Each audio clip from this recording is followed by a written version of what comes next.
പ്രതിസന്ധികളും പ്രതിബന്ധങ്ങളും കൂടിക്കൊണ്ടിരിക്കുന്ന ഒരു ലോകത്തിലാണ് നാം ഇന്ന് ജീവിക്കുന്നത്. ലോകത്ത് ഇത്രയധികം സംഘർഷങ്ങളും സംഘട്ടനങ്ങളും ഉണ്ടാകാൻ കാരണം മനുഷ്യനിൽ നിന്നും ധാർമ്മിക ബോധം നഷ്ടപ്പെട്ടതുകൊണ്ടാണ്.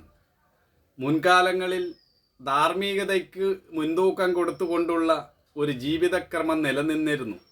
അതുകൊണ്ട് തന്നെ പരസ്പര ഐക്യവും ശാന്തിയും നിലനിന്നിരുന്നു. ഇന്ന് ധർമ്മത്തെ കൈവെടിഞ്ഞ് അർത്ഥകാമങ്ങൾക്ക് പ്രാധാന്യം കൂടി. അതുകൊണ്ടാണ് സമൂഹത്തിൽ ഇത്രയധികം സംഘർഷങ്ങളും സംഘട്ടനങ്ങളും ഉണ്ടാകുന്നത്. ഇന്ന് ഭൗതികമായും സാമ്പത്തികമായും നാം വളരെയധികം പുരോഗതി നേടിയിരിക്കുന്നു. എന്നാൽ മനോനിലയിൽ നമ്മൾ വേണ്ടത്ര പുരോഗതി നേടിയിട്ടില്ല. മാത്രമല്ല, മനോനില അനുനിമിഷം തകർന്നുകൊണ്ടിരിക്കുന്നതായിട്ടാണ് നമ്മൾ കാണുന്നത്. എവിടെ നോക്കിയാലും സംഘർഷം, ആർക്കും ഒരു സ്വസ്ഥതയില്ല, ശാന്തിയില്ല, സമാധാനമില്ല. അതിവേഗം മാറിക്കൊണ്ടിരിക്കുന്നതാണ് ലോകം. ആ മാറ്റത്തിനനുസരിച്ച് ഉയരാൻ കഴിയാതെ വരുമ്പോൾ പലരും ഭയവിഹ്വലരായിത്തീരുന്നു. അതിമോഹത്തിൻ്റെയും അത്യാർത്തിയുടെയും ലോകത്ത് എന്ത് ധാർമ്മിക ബോധം? എങ്ങനെയെങ്കിലും പണമുണ്ടാക്കുക, വലിയവനായി തീരുക, പേരും പ്രശസ്തി നേടുക, സുഖമായി ജീവിക്കുക എന്ന ചിന്തയാണ് ഓരോരുത്തർക്കുമുള്ളത്. സ്നേഹവും സഹകരണവും ഒന്നും കൊണ്ടു നടക്കുവാൻ ആർക്കും സമയമില്ല.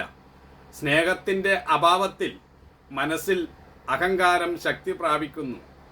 സമൂഹത്തിൽ മാന്യത ലഭിക്കണമെങ്കിൽ നല്ലൊരു ജോലി വേണം, അത് നല്ലൊരു കാറ് വേണം, നല്ലൊരു വീട് വേണം. അതിനുവേണ്ടിയുള്ള ഓട്ട മത്സരത്തിൽ ഒരുവൻ മറ്റൊരുവനെ ചവിട്ടി മെതിക്കുന്നു.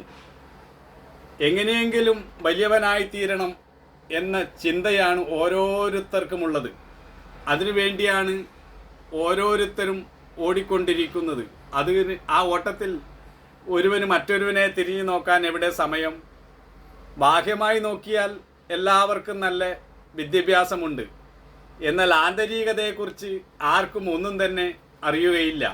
ചെറിയൊരു സംഘർഷ മാനസിക പ്രശ്നമുണ്ടായാൽ അത് സഹിക്കാനും കഴിയുന്നില്ല. AC റൂമിലാണ് കിടക്കുന്നത്, പക്ഷേ ഉറക്കം കിട്ടുന്നില്ല.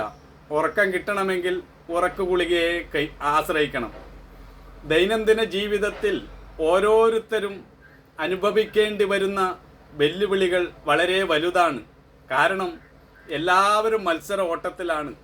എനിക്ക് മുന്നേ എത്തണം എന്ന ചിന്തയിലാണ് ഓരോരുത്തരും ഓടുന്നത്. ഒരു ജോലി സമ്പാദിക്കണമെങ്കിൽ നിരവധി മത്സര പരീക്ഷകൾ പാസ്സാകണം.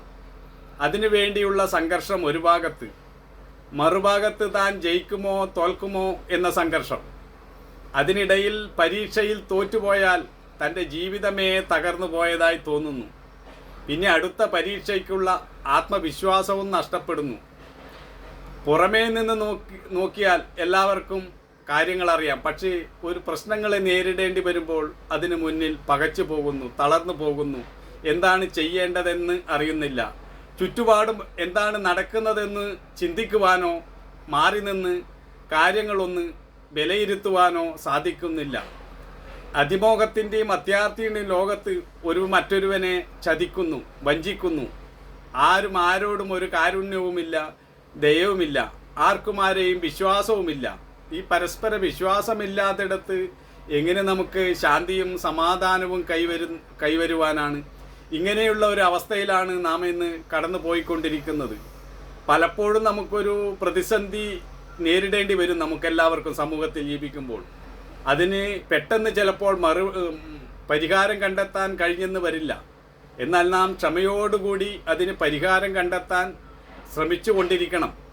അപ്പോൾ എന്തെങ്കിലും ഒരു വഴി നമ്മുടെ മുന്നിൽ തെളിയാതിരിക്കില്ല. പ്രതിസന്ധികളുടെ മുന്നിൽ നമ്മൾ പതറിപ്പോയാൽ, പകച്ചുപോയാൽ നമ്മുടെ ഉള്ള ശക്തി കൂടി നഷ്ടപ്പെട്ടു പോകും. പ്രതിസന്ധികളെ അതിജീവിക്കുമ്പോഴാണ് നമ്മൾ കരുത്തരാകുന്നത്. എന്തും വരട്ടെ, നോക്കാമെന്ന ഒരു തീരുമാനം എടുക്കാൻ കഴിഞ്ഞാൽ തന്നെ നമ്മൾ കുറേ രക്ഷപ്പെട്ടു. കുറേ ഉത്കണ്ഠകൾ അവിടെ മാറിക്കിട്ടും. മറ്റുള്ളവരെന്തെങ്കിലും പറയട്ടെ, വിടാതെ അധിക്ഷേപിച്ചു കൊള്ളട്ടെ, അതൊന്നും നമ്മൾ കാര്യമാക്കേണ്ടതില്ല. ജീവിതത്തിൽ ജയപരാജയങ്ങൾ എല്ലാവർക്കും വരിക സർവ്വസാധാരണമാണ്. ഈ ഒരു കാഴ്ചപ്പാട് നമുക്ക് എപ്പോഴും ഉണ്ടാകണം. നമ്മുടെ കാഴ്ചപ്പാട് ശരിയാവാതെ കൊണ്ടാണ് നമ്മൾ പലപ്പോഴും സംഘർഷത്തിലേക്കും സംഘട്ടനത്തിലേക്കും പോകുന്നത്. ഈ ലോകം ഇങ്ങനെയാണ്, മാറിക്കൊണ്ടിരിക്കുന്നതാണ്, എൻ്റെ അനുവാദം കൂടാതെ മാറുന്നതാണ് ലോകം എന്ന് നമ്മൾ മനസ്സിലാക്കണം. നമ്മുടെ അനുവാദം കൂടാതെ മാറിക്കൊണ്ടിരിക്കുന്ന ലോകത്ത് കാര്യങ്ങൾ ഇന്ന രീതിയിൽ നടക്കണമെന്ന് നമ്മൾ വാശി പിടിക്കരുത്. അത് സംഘർഷത്തിന് കാരണമാകും. നമ്മൾ പ്രയത്നിക്കുക, പിന്നെ നടന്നില്ലെങ്കിൽ നമ്മളത് സ്വീകരിക്കാൻ തയ്യാറാകേണ്ടി വരും. കാരണം അത് നമ്മുടെ കയ്യിലല്ല. പക്ഷേ നമ്മൾ പ്രയത്നശീലരായിരിക്കുകയും വേണം. പ്രയത്നം വിടാൻ പാടുമില്ല. നമ്മൾ എന്തെങ്കിലും ഒരു പ്രതിസന്ധി വന്നു തളർന്ന് ഇനിയൊന്നും വേണ്ട എന്ന് വിചാരിച്ചാൽ നമ്മൾ കൂടുതൽ പ്രതിസന്ധിയിലേക്ക് പോകും. അതുകൊണ്ട് നമ്മുടെ മുന്നിലുള്ളത് ആത്മവിശ്വാസം തന്നെയാണ്. ആത്മവിശ്വാസമാണ് ഒരുവൻ്റെ ഏറ്റവും വലിയ കരുത്ത്.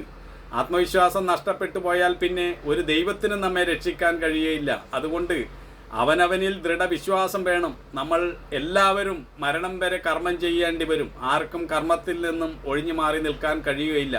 അതുകൊണ്ട് ഒരു പരാജയം വന്നു എന്ന് വെച്ച് നമ്മൾ തളരാതെ വീണ്ടും പ്രയത്നിക്കണം. കാലം എന്നും ഒരുപോലെ ഇരിക്കില്ല, കാലം മാറിക്കൊണ്ടിരിക്കും. അപ്പോൾ നമ്മുടെ പ്രശ്നങ്ങളും മാറി വരും. നമ്മൾ ക്ഷമയോടുകൂടി കാത്തിരിക്കണം. അതാണ് നമ്മൾ ഓരോരുത്തരും ചെയ്യേണ്ടത്. ഒരിക്കലും അവിവേകം നമ്മൾ കാണിക്കരുത്. വിവേകപൂർവ്വം മുന്നോട്ട് പോവുക. പ്രശ്നങ്ങളില്ലാത്തവരാരുമില്ല. പ്രശ്നങ്ങൾ ഉണ്ടാവും. പ്രശ്നങ്ങൾ ഉണ്ടാകുമ്പോഴേ നമ്മൾ കരുത്തരാകുമല്ലോ. ഈ ബോധം നമുക്ക് ഓരോരുത്തർക്കും ഉണ്ടെങ്കിൽ നമ്മൾ നിത്യജീവിതത്തിൽ വലിയ പ്രതിസന്ധികൾ ഉണ്ടായാലും തളരാതെ അതിനെ അതിജീവിച്ച് നമുക്ക് മുന്നോട്ട് പോകാൻ കഴിയും. നമ്മളെല്ലാവരും അറിവും ബോധവും ഉള്ളവരാകുമ്പോഴാണ് ശാന്തിയും സമാധാനവും നിറഞ്ഞ കുടുംബവും സമൂഹവും രാഷ്ട്രമൊക്കെ നമുക്ക് കെട്ടിപ്പടുക്കാൻ കഴിയുന്നത്. ഓരോരുത്തരും ബോധപൂർണരായി തീരണം. അതാണ് നമുക്ക് ആവശ്യം.